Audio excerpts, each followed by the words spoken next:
Welcome to another episode from the Veterinary Medicine Digest. Hypertrophic cardiomyopathy, or HCM, stands as a formidable and persistent challenge in veterinary cardiology, representing the most common cardiac disease encountered in our domestic feline population. Defined precisely, it is a condition characterized by concentric left ventricular hypertrophy, meaning a thickened left ventricular wall, which occurs without any other identifiable cardiac or systemic disease capable of causing that magnitude of thickening. This disease exhibits remarkable heterogeneity in how it presents clinically and how it progresses over time, complicating both diagnosis and therapeutic strategies. The estimated prevalence of HCM in the general domestic cat population is substantial, often quoted at approximately 15%. This prevalence is even higher in older cats, with some data suggesting up to 29% of cats over 9 years old may be affected, even when conditions like systemic hypertension and hyperthyroidism are excluded. While a large number of affected cats remain asymptomatic or subclinical throughout their lives, a significant minority will face devastating complications. These severe consequences include the development of left-sided congestive heart failure, the formation of systemic arterial thromboembolism, the onset of ventricular arrhythmias, or even sudden death. For many cats, tragically, one of these catastrophic outcomes is the very first indication that HCM exists. This situation underscores a critical gap in current veterinary knowledge, the lack of detailed risk stratification tools needed to predict accurately which subclinical cats will progress to these more severe stages of disease. Given these challenges, the search for treatments that can effectively slow the disease or reverse the hypertrophy in the subclinical phase continues, demanding a better understanding of the complex underlying disease mechanisms. The study of feline HCM is closely linked to human medicine, following what researchers term a One Health approach. HCM is the most common inherited cardiac disease in humans. The disease occurs spontaneously and frequently in pet cats, providing an exceptionally valuable, naturally occurring animal model. The feline model shares striking similarities with the human condition at the subcellular, cellular, and whole organ levels. These shared phenotypic features include ventricular wall thickening, enlargement of the atrium, and key histological findings such as cardiomyocyte hypertrophy and cellular disarray, interstitial and replacement fibrosis, interstitial inflammatory cell infiltration, and intramural vascular wall dysplasia. Clinically, the presentations range analogously, spanning from a complete lack of signs to the presence of life-threatening ventricular arrhythmias, heart failure, sudden death, and thromboembolism. Crucially, the feline model possesses a feature often lacking in other engineered models, the spontaneous development of left ventricular outflow tract obstruction. This obstruction is considered one of the defining clinical hallmarks of human HCM. This specific characteristic makes the cat an excellent translational model, demonstrating effects that bridge the gap between basic laboratory science and human clinical trials. For example, studies demonstrating the effectiveness of new classes of myosin inhibitors in relieving dynamic outflow tract obstruction in Maine Coon cats highlighted this crucial translational aspect, especially since one such drug has subsequently gained Food and Drug Administration approval for human use. Indeed, given the analogous nature of the disease in both species, the sources suggest that humans themselves can be considered an excellent model for feline HCM. While other species, including genetically engineered rabbits, pigs, rodents, and rhesus macaques, are used to model HCM, they often come with limitations. Many rodent models carrying specific genetic mutations may not develop the myocardial hypertrophy that defines the disease in cats and humans, limiting their predictive value for translational breakthroughs due to metabolic, anatomical, and physiological species differences. Let us delve into the complex genetics and molecular basis of HCM, which largely dictates the design of novel therapies. In most human cases, and significantly in Maine Coon and Ragdoll cats, HCM is caused by a gene mutation or genetic variant. Humans exhibit over 1,500 known variants, predominantly found in sarcomeric genes, which encode the proteins crucial for muscle contraction. In felines, the cause of HCM in Maine Coon and Ragdoll cats is most commonly linked to a mutation in the cardiac myosin-binding protein C gene, also known as MYBPC3. In Maine Coon cats, the specific mutation is A31P. This mutation results in an abnormal protein that is incorporated into the sarcomere, leading to sarcomeric dysfunction through what is called a poison polypeptide mechanism. Research using fruit flies genetically modified with this A31P mutation showed resulting abnormalities, including the downregulation of small nucleolar ribonucleic acids and the unfolded protein response. Cats can be categorized as negative, wild type, heterozygous, or homozygous for this mutation through genetic testing. Homozygous cats are highly likely to develop the disease. In ragdoll cats, the R820W mutation is associated with cardiac death. This mutation is considered one of the few known HCM-causing variants in felines, and its associated disease pattern has been thoroughly characterized. Like the Maine Coon mutation, alterations in the expression of the mutated protein support the poison polypeptide hypothesis, explaining the higher penetrance seen in cats that are homozygous for the variant. A mutation in the Alström syndrome 1 gene, often referred to as ALMS1, has been identified in SBHY-NEX cats. This gene is associated with a multi-system familial human disease known as Alström syndrome, which can involve diabetes, retinal degeneration, deafness, obesity, and various cardiomyopathies. However, the variant found in SBHY-NEX cats has not been seen in humans, and the cats studied did not exhibit the full spectrum of Alström syndrome signs. While this genetic change alters a highly conserved amino acid and was predicted to be harmful, its definitive role as the cause of HCM in the SBHY-NEX breed is not yet proven. Primarily because not all affected SBHY-NEX cats studied possess the variant, and no SBHY-NEX cats without HCM were examined for its presence. It is vital to remember that despite these specific identified mutations, the underlying cause of HCM remains unknown for the vast majority of affected cats. Nevertheless, the disease is recognized as having a likely heritable basis and is prevalent in many other purebred breeds, including Bengals, American Shorthairs, British Shorthairs, Persians, and Siberian cats, among others. Moving now to the pathophysiology, the disease process begins at the level of the sarcomere, the heart's fundamental contractile unit. Studies of tissues from human HCM patients suggest that sarcomeric mutations often increase the myofilament's sensitivity to calcium. This heightened calcium responsiveness leads to a state of hypercontractility, which then promotes downstream effects like energy deficiency, mitochondrial dysfunction, disrupted autophagy, and eventually cell death. This sequence acts as a central mechanism driving HCM development. In affected feline hearts, the sarcomere also exhibits increased sensitivity to calcium, resulting in a hypercontractile myocardium. Using specialized laboratory assays, researchers confirmed that the fundamental calcium regulatory abnormalities, such as the increased calcium sensitivity observed in cats with HCM, are virtually identical to those observed in human samples. Furthermore, this abnormal calcium sensitivity could be modulated back toward normal levels in feline samples using a calcium desensitizer known as epigallocatechin 3-gallate. Similar restoration of function has been demonstrated in human-derived samples using a variety of small molecules targeting HCM-related mutations. At the tissue level, as the left ventricular wall thickens severely, the blood supply to the myocardium becomes compromised. This chronic deprivation results in ongoing damage and death of the heart muscle cells, known as myocytes, a process substantiated by elevated concentrations of cardiac troponin I in affected cats. The degenerated or dying myocytes are then replaced by fibrous tissue, leading to the deposition of collagen and subsequent myocardial fibrosis.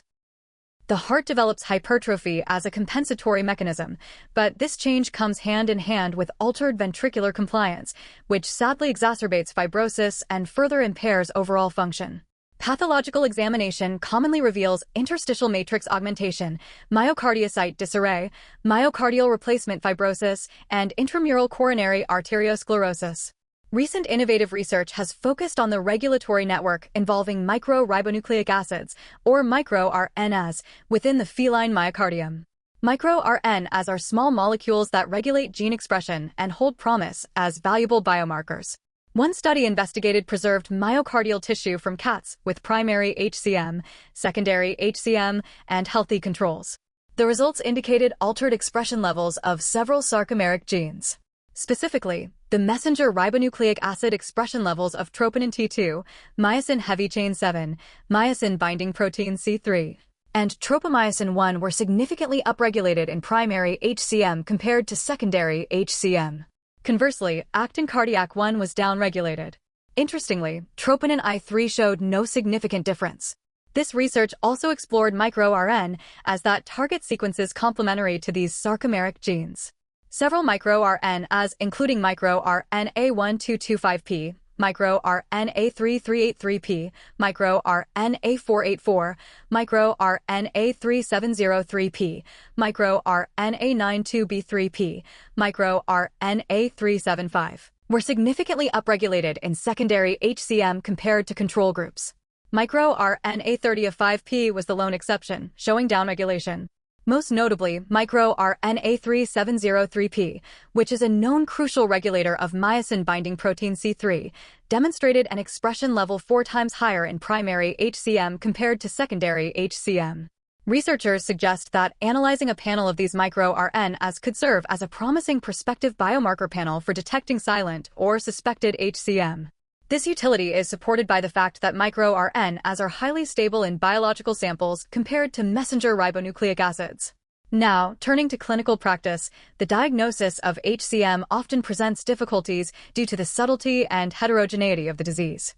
While HCM can affect domestic cats of any age, breed, or sex, starting as young as 3 months old, a slightly higher prevalence has been reported in males and domestic shorthair cats.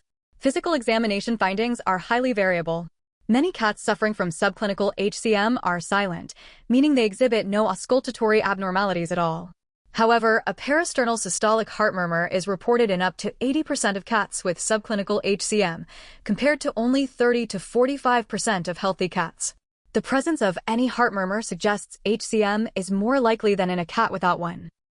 The detection of third heart sounds, known as gallop sounds, is also an important finding, reported in up to 19% of subclinical cases, and these sounds are rarely heard in healthy cats. Arrhythmias can also be associated with cardiomyopathies upon physical examination. The most common cause of a heart murmur in a cat diagnosed with HCM is dynamic left ventricular outflow tract obstruction, often induced by the systolic anterior motion of the mitral valve. This systolic anterior motion occurs because the hypertrophied and frequently cranially displaced papillary muscles pull a part of the septal leaflet of the mitral valve into the left ventricular outflow tract. Blood flow then exacerbates this movement, pushing the leaflet tip further toward the interventricular septum, leading to a progressive obstruction throughout systole. When this leaflet is distorted by the systolic anterior motion, simultaneous mitral regurgitation occurs, resulting in a characteristic bilobe jet seen with color flow Doppler. The resulting murmur is typically dynamic, meaning it intensifies when the cat is excited or stressed and diminishes when the cat relaxes, due to the effect of stress on myocardial contractility. Historically, cats exhibiting systolic anterior motion were sometimes referred to as having hypertrophic obstructive cardiomyopathy. However, because this systolic anterior motion can likely be artificially induced in many, if not most, cats with HCM simply by increasing myocardial contractility and mirroring recommendations in human medicine, some experts suggest abandoning the term hypertrophic obstructive cardiomyopathy in favor of the general term hypertrophic cardiomyopathy for all feline patients. Unlike in humans, the presence of left ventricular outflow tract obstruction has not been definitively proven to correlate with increased morbidity and mortality in cats. Nonetheless, left ventricular outflow tract obstruction still causes increased wall stress and myocardial oxygen consumption, which subsequently contributes to myocardial ischemia and fibrosis, justifying targeted treatment when the obstruction is severe, a maximal velocity greater than 4.5 to 5.0 meters per second. The gold standard for achieving a definitive diagnosis of HCM remains echocardiography. The essential diagnostic criterion is the observation of concentric left ventricular hypertrophy, specifically, a thickened left ventricular wall, in the absence of any other systemic disease that could account for the degree of hypertrophy observed. In cases of severe disease, the diagnosis is typically straightforward, with hallmark findings including marked regional or global left ventricular wall thickening, severely enlarged papillary muscles, systolic anterior motion, end systolic cavity obliteration, and moderate to severe left atrial enlargement. Left ventricular wall thickness measurements guide categorization. For most average-sized cats, a diastolic left ventricular wall thickness below 5 mm is considered normal, while a thickness of 6 mm or greater is indicative of hypertrophy. The 5 to 6 mm range represents a gray zone, requiring interpretation alongside factors like body size, family history, and other cardiac assessments. It is crucial to exclude other conditions that mimic HCM by causing ventricular wall thickening, such as systemic hypertension, hyperthyroidism, acromegaly, or transient myocardial thickening associated with conditions like severe burns or acute heart failure. While asymmetric hypertrophy, where the septum is thicker than the free wall, is common in humans, global or symmetric hypertrophy is more frequently seen in cats. A common echocardiographic finding in cats is a bulge at the base of the interventricular septum, which can contribute to the narrowing of the outflow tract and the formation of systolic anterior motion.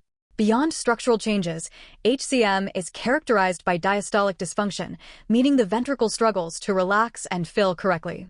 This dysfunction is generally assessed using tissue Doppler imaging, which often reveals a decreased early diastolic velocity in severe HCM cases.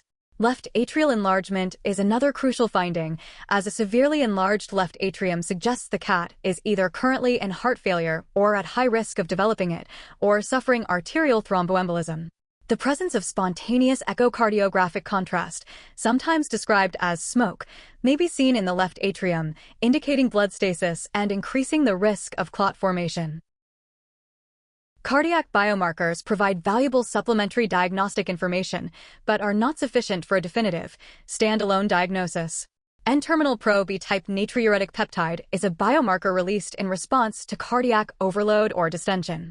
While it is reasonably accurate for detecting severe HCM and differentiating heart failure from primary respiratory disease when a cat presents with difficulty breathing, it is not sensitive enough for screening all subclinical cases. Approximately half of cats with subclinical HCM in a general practice setting may have a normal plasma concentration of N-terminal pro-B-type natriuretic peptide.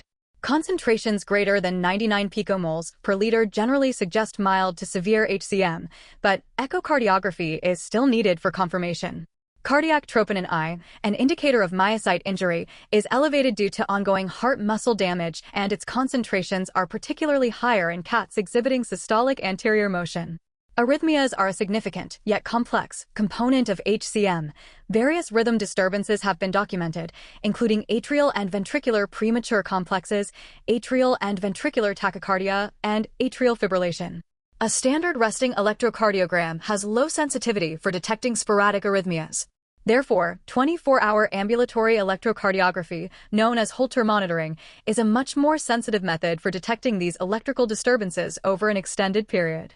Studies using Holter monitoring indicate that most cats with HCM, whether subclinical or clinical, have a higher frequency of ventricular premature complexes compared to normal cats, although the variability is substantial. Some affected cats exhibit tens of thousands in a day, while others show none. Importantly, ventricular tachycardia was observed exclusively in cats with HCM in one study. While the electrocardiogram is generally insensitive for definitively diagnosing left ventricular hypertrophy, observed abnormalities may include features suggestive of left ventricular enlargement, such as wide QRS complexes or increased R wave amplitude, as well as left anterior fascicular block, which may be associated with myocardial fibrosis. Furthermore, prolonged QT and corrected QT intervals, along with QRS complex duration, may potentially serve as useful markers during HCM screening. The prognostic significance of arrhythmias remains an area of uncertainty. While some studies suggest arrhythmias are a univariable predictor of elevated risk of cardiac mortality, possibly reflecting advanced disease, the specific number or complexity of ventricular arrhythmias has not been established as a definitive risk factor for sudden cardiac death.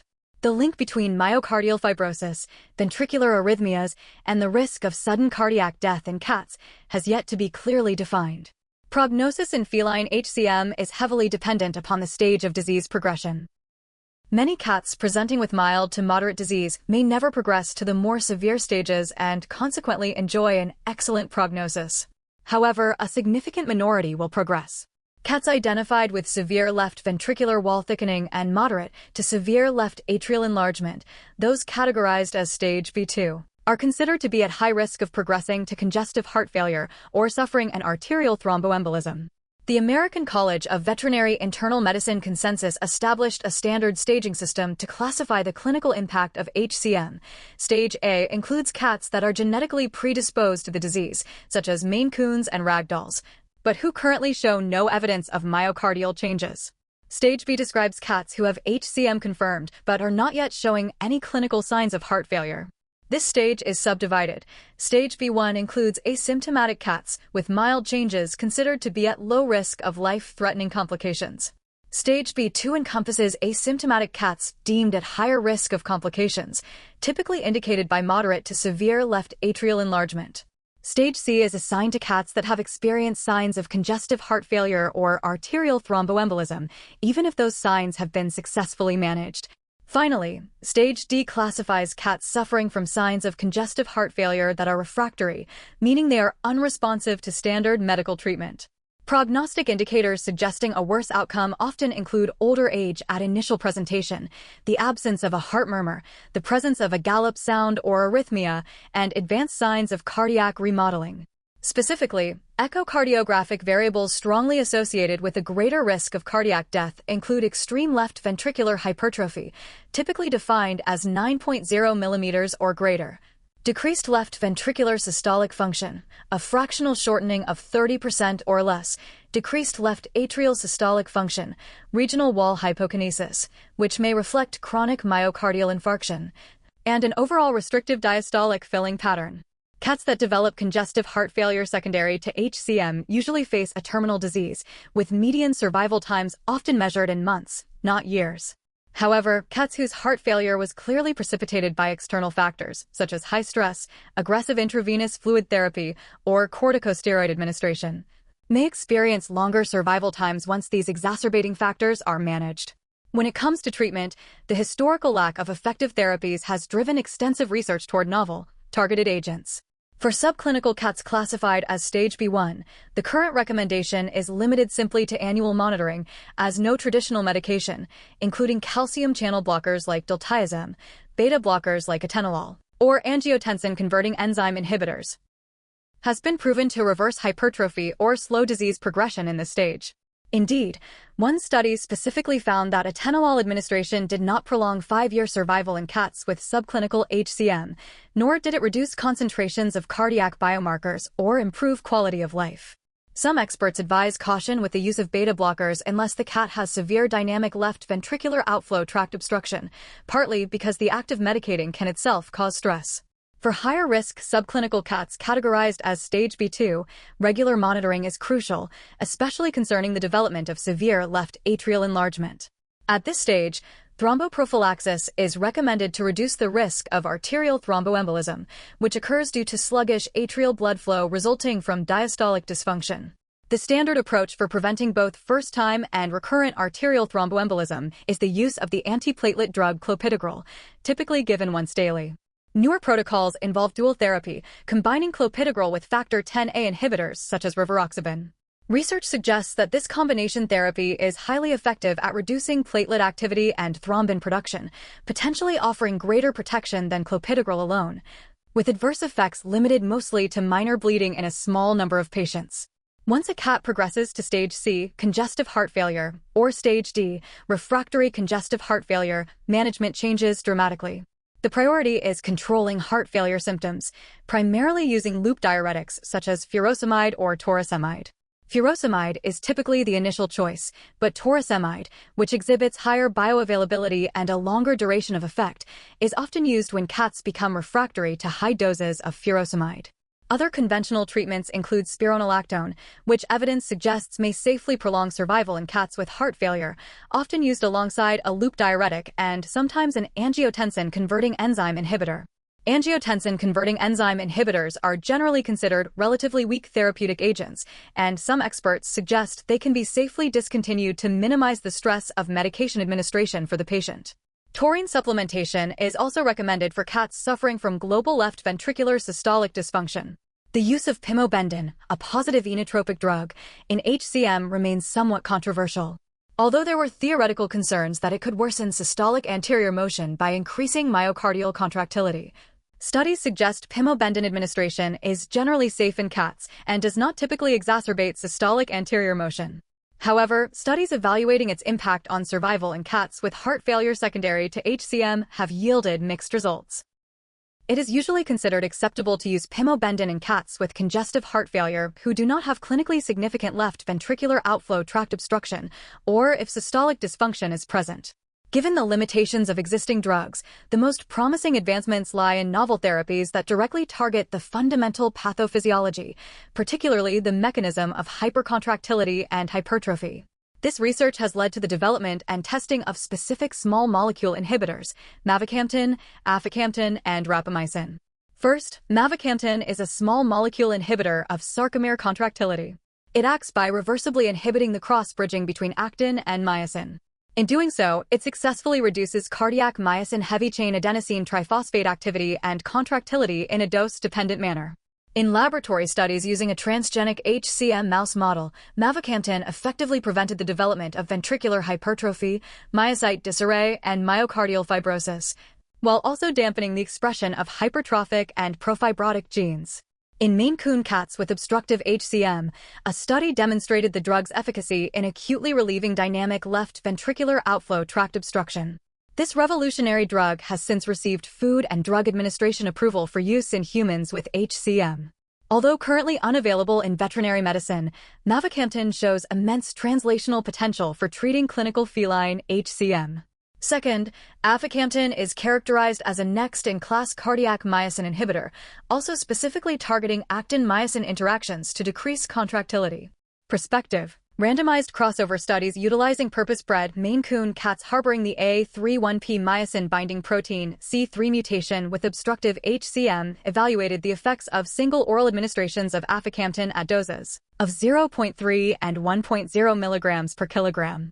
These trials showed dose-dependent reductions in left ventricular systolic function, decreases in left ventricular outflow tract pressure gradients, and improvements in isovolumic relaxation time, indicating better diastolic function. Previous trials with a higher dose of 2 milligrams per kilogram resulted in reflex tachycardia, but the lower doses of 0.3 and 1.0 milligrams per kilogram effectively reduced systolic function and peak left ventricular outflow tract pressure gradients, successfully resolving the obstruction without causing changes to the heart rate.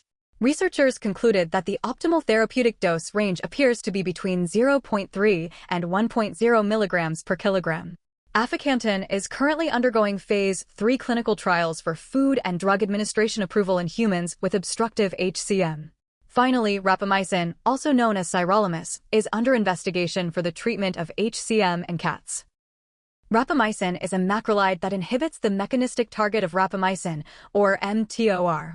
This protein kinase forms two multiprotein complexes, mechanistic target of rapamycin complex 1 and mechanistic target of rapamycin complex 2. Complex 1 is primarily responsible for upregulating protein and lipid synthesis while downregulating autophagy, thereby contributing to adaptive cardiac remodeling. Complex 2 regulates glucose and lipid metabolism, helps maintain normal cardiac physiology, and promotes myocyte survival. The promising RAPACAT clinical trial studied a new delayed-release formulation of rapamycin, administered once weekly to cats presenting with subclinical HCM and no left ventricular outflow tract obstruction.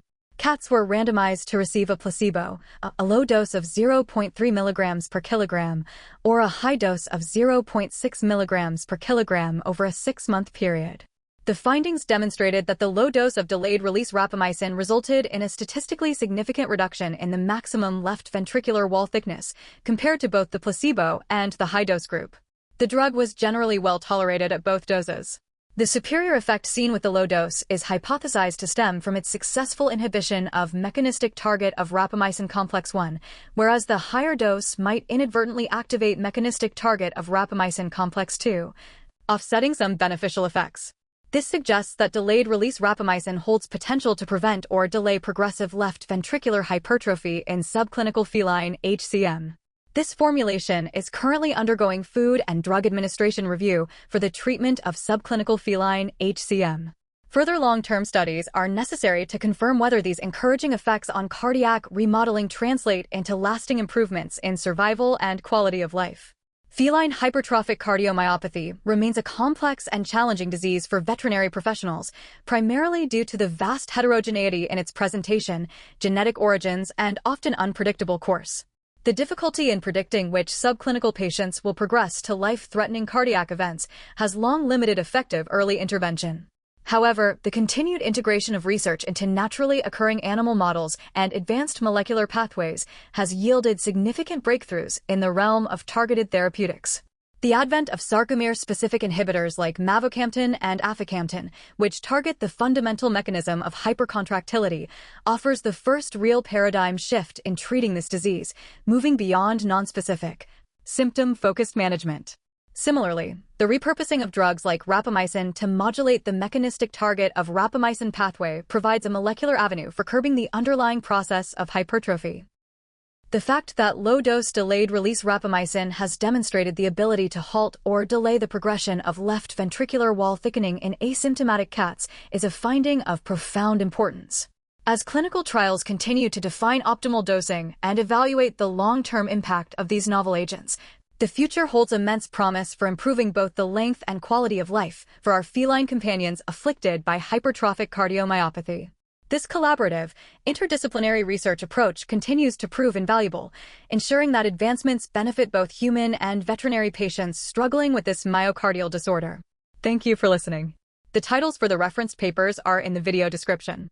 From Vet Med Digest, where we keep minds inspired, hearts light, and tails wagging.